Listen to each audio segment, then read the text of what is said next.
Hi, I'm Byron Elton from CancerVax with today's cancer story. So delighted today to have Paul Chretien from Lincoln, Nebraska with us today. Welcome, Paul. So good to see you. Good to see you as well, Byron. Take us back to the when you first, I mean, obviously you knew something was wrong, you were diagnosed. Kind of walk us through that.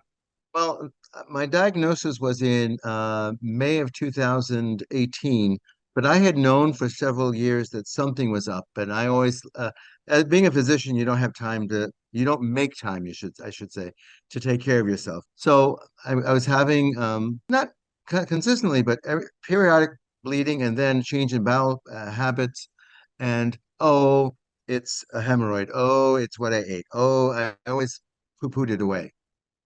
So finally had my diagnosis in 2018 and stage four, rectal colorectal cancer.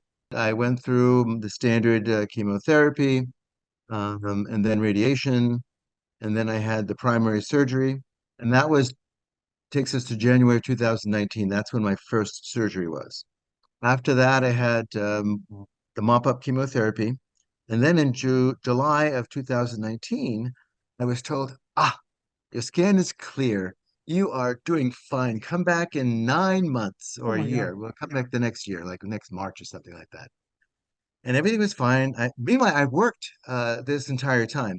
And then December, when I had my bowel obstruction, it's called small bowel obstruction. I went into my emergency room because I couldn't keep anything down.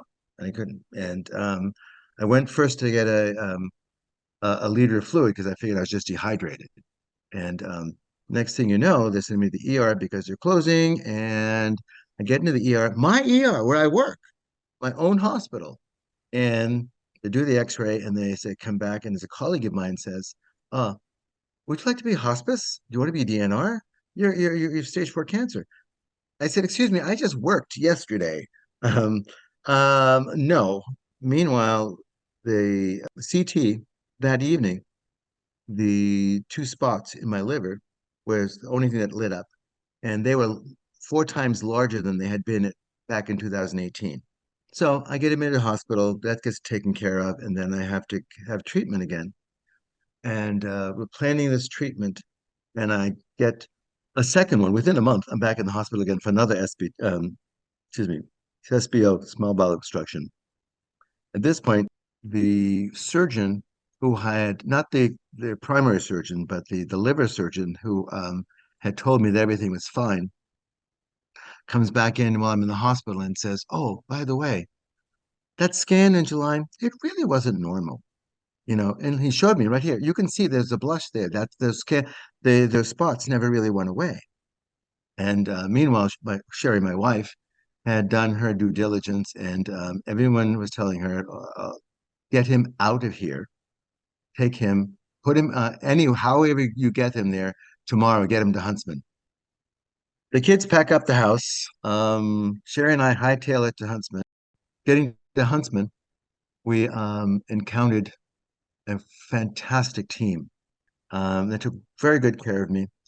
I unfortunately I started immunotherapy as well as chemotherapy there, and certain individuals react violently to it, and I did. I had the rigors, which not shaking. 2 weeks later, they gave me the second dose because figured, oh well, we'll just get through this. The second dose, and that time I have a seizure, and so we abandoned that, you know. And but anyway, finished that therapy, did well, clear scan. That's 2020. I'm perfectly fine, except for the fact that those spots in my liver had gone down like maybe 80%, but they were still there. So Sherry again did her due diligence. Who's the best liver surgeon in the country? And UCSF came up. So you went to UCSF, Dr. Caveira, and oh, wonderful surgeon. And once again, blessings, blessings, blessings. He was expecting like a 8 hour surgery. He got in and out in less than half the time he expected. And there was no blood, I mean, there's blood loss, but I did not need a transfusion. And then we moved to Idaho Falls to be next to Sherry's dad. and I'm still commuting and not getting treatment, but getting surveillance at Huntsman. This is 221, 222. Everything is fine. And then beginning of 222, all of a sudden, two spots creep up in my lung. I had a biopsy uh, endoscopically, and it was the cancer. So, what do you do? Went through chemotherapy again. I still have two little spots that are hanging out there. And I just received a CEA yesterday, and my CEA is up again.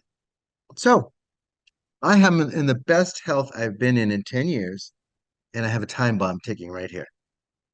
There's a lot of really interesting work being done to find alternative ways to treat medicine. CancerVax, by the way, preclinical, is looking for a better way to treat cancer beyond the surgery, the chemo, the radiation. And you know, I went through it with my prostate cancer, right? I'm cancer free at this point, but it's been really fascinating to look. In our case, we're working with people at UCLA, which ironically, I was I still am under the care of the UCLA people, doing phenomenal work. And they're looking to develop a vaccine, along with a lot of other people, by the way, not preventative, but as a treatment that would hopefully forego the traditional surgery, chemo. Now, there's one other element to your story that I think bears talking about. And I don't know the details around it, but you radically changed the way that you eat and whatnot. How did that all happen? And what impact has that had on your overall health and kind of longevity? Well, my father-in-law, he's 89 years old. He has an aortic valve that was put in. That's when my brother-in-law realized that, okay, now there's this heart history in the family. So he went off of meat and went through 15 different diets before he came to plant-based, whole food plant-based, not vegan, not vegetarian, but step above vegan, which is whole food plant-based. And then for health reasons, just for health, Sherry, my wife, started doing it. And so when I got the diagnosis, it was like, okay, first of all, Sherry said, if you die, I will kill you. And then and then she said, okay, we're going to eat this way from now on. Okay.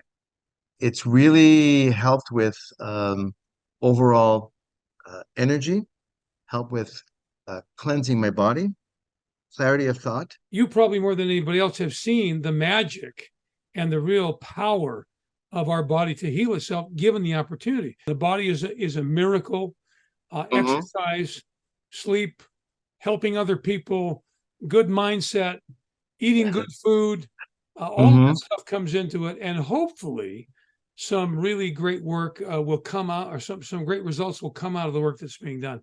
Well, we've been talking to Paul Chretien from Lincoln, Nebraska, telling his story. And got to say, Paul, first of all, so delighted that you're able to take some time with us. And at this point, you look great.